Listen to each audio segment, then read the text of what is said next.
오늘의 마지막 영상입니다. 자, 395쪽에 이제 아래에서 두 번째 문단입니다. 일반적으로 공기업의 이사회는 통제, 조언, 외부 자원 획득이라는 세 가지 기본 역할을 수행한다 라고 되어 있는데, 이거는 일반 기업의 주식회사 마찬가지입니다. 통제, 자, 회사 조직에 대한 통제, 그 다음에 직원에 대한 통제, 또 이사회 스스로를 통제하는 걸 얘기합니다. 조언, 자, 대표자, 이사장, 기업으로 따지면 사장님, 회장님에게 어떻게 하십시오, 하지 마십시오, 이런 것들을 조언하는 거고요. 그 다음에 이사회 회의를 할 때, 결정해야 될 때, 무언가를 할 것인지 말 것인지 결정을 할 때, 그런 것 전부 다 조언입니다. 외부 자원 획득은 이런 거예요. 개인의 그 이사가 조직을 위해서 뭔가를 가져오는 경우가 있어요. 뭐 일반 기업 같은 경우는 새로운 계약을 맺는다든가, 좀 도움이 되는 뭔가를 알려준다든가, 연결시켜준다든가, 이런 것들이 외부 자원 획득. 공기업도 마찬가지인데, 공기업은 이제 정치적인 거.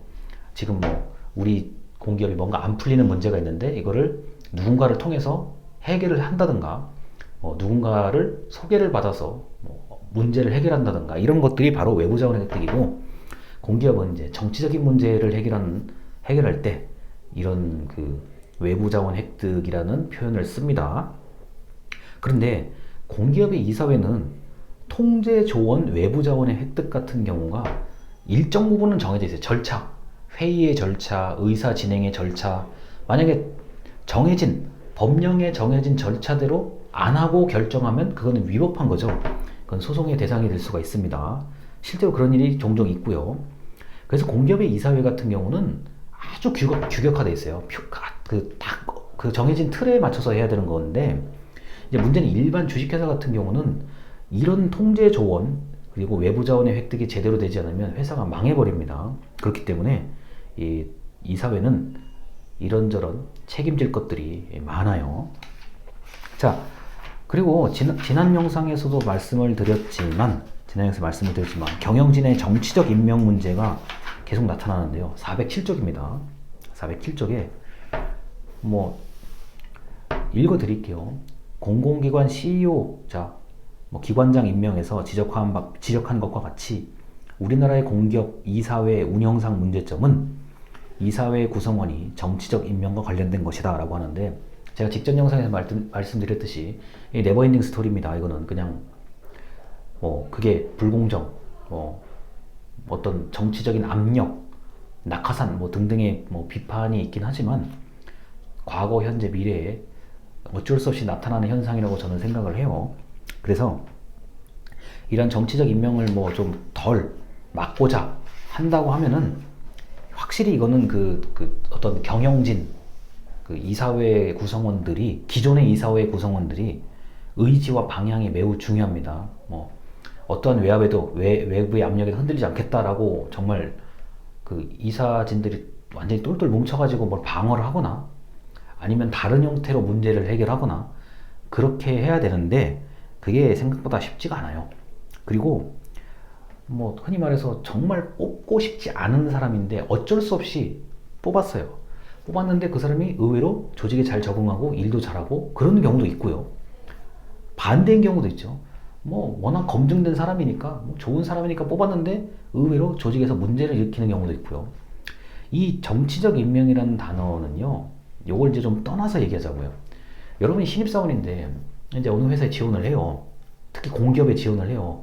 그럼 공기업에 여러분 대표분들부터 임원진들이 굉장히 관심 많이 가져요. 신입사원 뽑는데요. 이번엔 어떤 사람이 들어올까? 긴장하죠. 긴장도 있고 설렘도 있어요. 왜냐면은 새로운 인물이 들어오니까요. 한 번쯤 얼굴도 봐야 되겠고, 이런 게 있단 말이에요. 자, 그런데 하물며 임원을 뽑는데 안 그러겠냐는 거예요. 굉장히 예민하고, 또는 굉장히 민감하게 반응을 한단 말이에요. 그래서 신입사원을 뽑을 때나 임원을 뽑을 때나 채용이잖아요. 결국엔 채용인데, 이 채용에서는 누구나 관심을 가지고 긴장을 한다. 자, 특히 이제 나중에 여러분들도 어느 순간이 되면은 사장님 또는 임원이 되실 분들이 분명히 있는데, 이 중에 여러분이 만약에 경력 20년 정도 되는 사람을 이제 뽑는 사람이라 생각을 해보세요. 이력서 보니까 다 이력서가 화려해. 이력서 채울 데 없어. 더 꽉 차 있어. 뭐 자기소개서 따로 받을 필요도 없고, 면접을 해보니까 말을 너무 다 잘해. 실력도 다 있어. 실제 있는 얘기입니다. 뭐 경력 20년 정도 되시는 분들을 어떤 임원으로 뽑는다 그러면은 지원자의 뭐 그 능력이나 이런 역량은 다 이미 있으세요. 있어요, 다. 응? 이게 다 훌륭하신데. 이 훌륭하, 이거 누구 뽑아야 되지? 자, 이력도 훌륭하고, 실적도 많고, 말도 다 잘해. 그럼 누구 뽑아야 돼요? 그러니까 우열을 가리기가 되게 어려워져요, 이럴 경우는요. 특히나 여러분들이 한 번쯤 들어봤을 만한 엄청난 그 조직의 그 임원을 뽑는다고 하면은 지원자들의 그 능력치가 굉장히 뛰어나요. 뛰어날 뿐만 아니라 나름대로 뭐 저 사람 어떤 사람이야 미리 다 조사를 하거든요. 물어봐도 뭐 웬만큼 다 괜찮다 그러고 굉장히 우열을 가리기가 어려워요. 이럴 때는 그럼 어떻게 해야 될 것인가? 이런 것도 바로 그 이사회, 기존의 이사회에서 이거를 굉장히 잘 뽑아야 돼요. 사람을 잘 뽑아야 되는 거고, 안 그러면 좀 어려워진다. 그리고 운의 요소도 있어요. 별로인 것 같은데 어쩔 수 없이 뽑았는데 그 사람이 잘하는 경우, 굉장히 괜찮은 사람인 줄 알고 뽑았는데 아닌 경우, 운의 요소도 있어요. 그러다 보니까 이 지금 방금 직전 영상과 이번 영상에서 지금 정치적 임용에 대한 논란을 자꾸 얘기하고 있는데, 이게 원칙적으로 보면은 굉장히 잘못된 거예요. 그런데 제가 지금 강의 자료에 분명히 엽관주의라는 단어를 썼어요. 엽관주의 뭐냐? 나에게 충성하고 내가 잘 되도록 도와준 사람에 대해서 관직을 상품처럼, 전리품처럼 준다는 얘기가 엽관주의잖아요.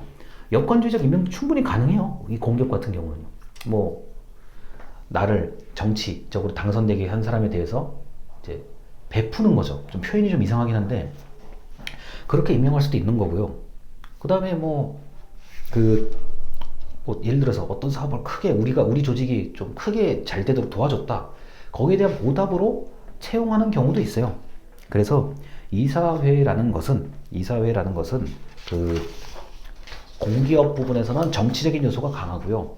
그 다음에 일반 기업, 주식회사에서는 그 기업에 도움이 되는 역할을 할 수 있는 사람이 보통 이사로 다 선임이 됩니다.